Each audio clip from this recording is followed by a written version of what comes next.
안녕하세요. 케니입니다. 오늘 7월 31일 2020년입니다. 키토제닉 다이어트 19일째 리포트를 쓰려고 합니다. 자, 오늘 같은 경우에도 무게의 변화가 있었네요. 75.8kg이면은 전날에 비해서 어제에 비해서 77이었으니까 1.2kg가 내려간 건가요? 살이 생각보다 많이 빠지네요. 쓸데없이 많이 빠지네요. 근데 74까지는 빼도 되니까 상관없습니다. 섭취 칼로리는 총 1651kcal를 먹었네요. 역시 배우니까 좀 더 많이 쑤셔 넣을 수 있어요. 더 먹을 수 있어요. 배우기 전에는 막 1000kcal까지 먹고 포기하고 그랬었죠. 지방 막 이런 비율 맞추느라고. 탄수화물은 총 3% 섭취했고요. 지방 79% 섭취했네요. 마음에 듭니다. 근데 지방도 연소할 수 있을 만큼에서 넘어간 만큼을 먹으면 쌓이지 않을까 하는 걱정이 드는데 그건 뭐 나중 문제니까요. 상관없을 것 같습니다. 일단은 지금 현재 상황으로는 단백질은 18% 섭취했고요. 총 단백질 섭취량은 73.98g으로 맞췄죠. 예술적이죠. 74kg을 목표로 하고 있는 저이기 때문에 74g을 순 단백질로 먹으려고 하는데 0.02g 오차로 틀렸네요. 조금만 더 잘했으면 맞출 수 있었겠네요. 그쵸? 네, 점점 뭐든 하면 는다고 이것도 늘고 있습니다. 자, 뭐 먹었는지 한번 보겠습니다. 아침 식사는 항상 방탄커피 먹고 있죠. 점심 식사 계란 후라이 139g인지 어떻게 알았지? 아, 어제 아내가 계란 후라이랑 계란이랑 그 다음에 토마토랑 이렇게 같이 볶아놓은 게 있었거든요. 볶았다고 해야 되나 이걸 뭐 볶았다고 해야 되네요. 그거밖에 답이 없네요. 볶아놓은 게 있는데 그걸 무게를 재봤더니 139 곱하기 2가 나오더라고요. 그래가지고 반반으로 나눴어요. 양이 정확히 반이었기 때문에. 그 다음에 대충 이제 패시크릿에다가 때려 넣으면은 다 계산을 해주니까 넣어봤더니 한 삼겹살 150g 넣어 먹어도 돼 라고 하더라고요. 먹었죠. 양상추 같은 경우에는 어제 GS 어디 가서 샀는데 거기가 항상 볼 때 신선해요. 생긴 게. 또 더 알아보고 더 좋은 걸 사야겠지만 가격은 일단 신경은 전혀 안 쓰고 있고요. 자, 양상추 100g도 먹었습니다. 이것도 계량해서 정확히 먹었기 때문에 틀린 부분은 없고요. 삼겹살 150g 저녁이구나. 저녁 식사 먹었고 양상추 100g 똑같이 먹었고요. 그 다음에 이제 여기 사진에 나온 대로 먹었습니다. 점심 같은 경우에는 똑같은 양의 토마토랑 계란만 추가돼 있고 거기에 이제 양상추 말 그대로 정말 양상추만 먹는 거죠. 소스 먹지 않습니다. 그런 거 기록하기 귀찮아요. 자, 저녁에는 이제 삼겹살만 있죠. 덩그러니 되게 좀 미안해지네요. 그리고 양상추 100g 똑같이 먹었고요. 그래서 이제 이렇게 맞췄고요. 뭐 변화는 딱히 큰 건 없어요. 솔직히 지금 왜 변화가 없다고 생각을 하냐면 제가 저라는 사람을 판단하는 사람이 제가 예를 들어서 그러니까 한 명을 뽑아요. 어떤 관공서에서. 근데 제가 심사위원인데 제가 또 거기에 나가요. 뽑히려고. 그럼 제가 저를 뽑게 되겠잖아요. 그러니까 제가 저를 봐도 주관적인 입장에서는 볼 수가 없는 거예요. 어떤 변화가 있는지를 잘 객관적인 토대나 뭐 데이터가 있어야 되는데 근데 굳이 이거를 들어서 설명을 하자면은 그동안 약간 핑계대면서 미뤄왔던 장기적인 계획들이 있어요. 이걸 만들어야 돼. 이걸 만들어서 빨리 시제품을 만들고 빨리 만들어내야 돼라고 생각하는 것들이 있는데 그런 게 되게 그냥 난 이걸로 얼마를 벌 거야라는 막연한 계획을 세웠었는데 근데 이제 그거를 점점 더 세분화시키는 거죠. 세분화시키고 오늘은 여기까지만 하자. 오늘 못 하더라도 괜찮아. 괜찮은데 그걸 하기 위해서 적어도 30분은 투자를 하자 하루에. 이런 식으로 계획을 계속 세분화시키고 있거든요. 기업에서 하는 걸 똑같은 거를 저는 지금 개인 단위에서 하고 있는 거예요.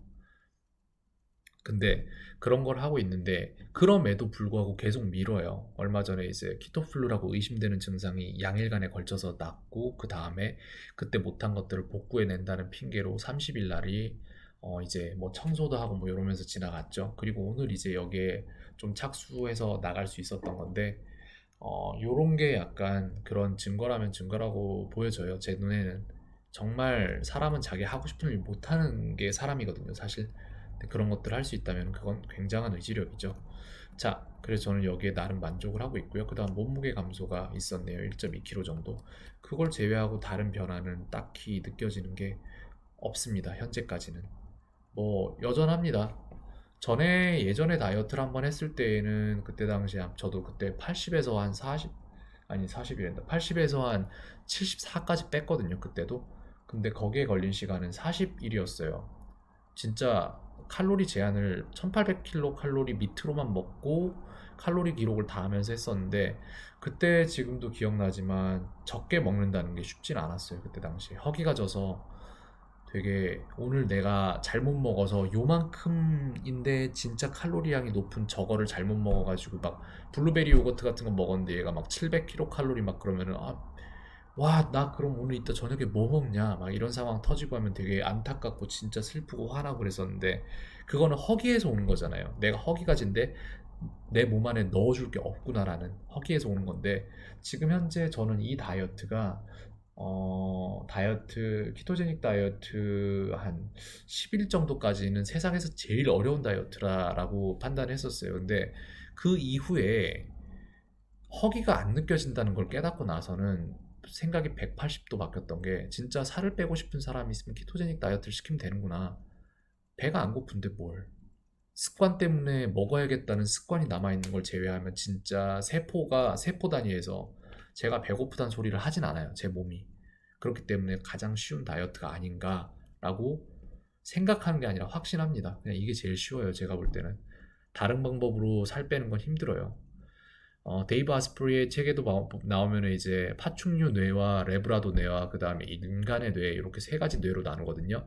저도 비슷한 생각을 했었는데, 저는 인간의 뇌를 의식에 대입을 시키자면은 파충류의 뇌는 이제 본능에 해당이 되겠고, 그 다음 레브라도 뇌 같은 경우에는 이제 사람의 마음, 간악한 그 마음에 대해서, 좀 잔망스러운 그 마음에 대해서 요 세 가지를 대입시켜서 인간이 세 가지로 구성되어 있다는 걸 설명을 하곤 했었는데, 데이브 아스프리도 똑같은 거를 설명을 하는데 근데 좀 더 과학적으로 접근했더라고요. 존경합니다.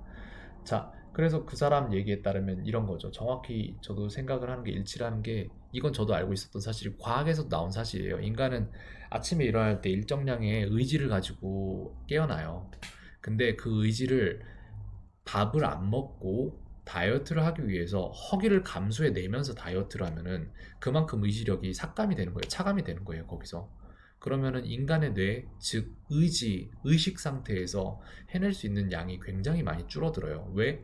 먹는 걸 제한하니까 거기에 의지력이 들어가면은 다음 의식 상태, 인간이 의식적으로 해야 되는 일들, 이제 좀 더 생산적인 활동들에 들어가는 의지력이 없어지는 거예요. 자, 그럼 파충류의 뇌, 즉 제가 말하는 본능에서는 무엇을 하냐?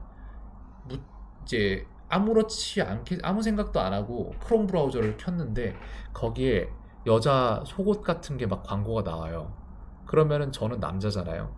그러면은 거기에 의해서 성욕 같은 게 발생이 되거든요. 그럼 거기에서 그 풀리지 않은 성욕만큼 그걸 억제하기 위해서 저는 또 의지력이 차감이 되는 거거든요. 전 이런 걸 굉장히 싫어해요. 전 이런 걸 의식적으로 알고 있었기 때문에 저는 광고를 안 봐요. 엘리베이터를 타면은 저 혼자 타 있는 엘리베이터에선 저는 아예 벽을 보고 서 있어요. 거울이 양쪽으로 붙어 있으면 저는 뒷벽을 보고 서 있어요. 절대 그 광고판을 보지 않아요. 그리고 브라우저를 쓸 때도 광고가 아예 안 나오는 브라우저를 써요. 광고를 다 차단시켜버리는 브레이브 브라우저라는 걸 쓰는데, 여러분들이 의외로 여러분들의 의지력을 굉장히 많은 곳에 뺏기고 살아요. 그걸 다 차단하셔야 돼요.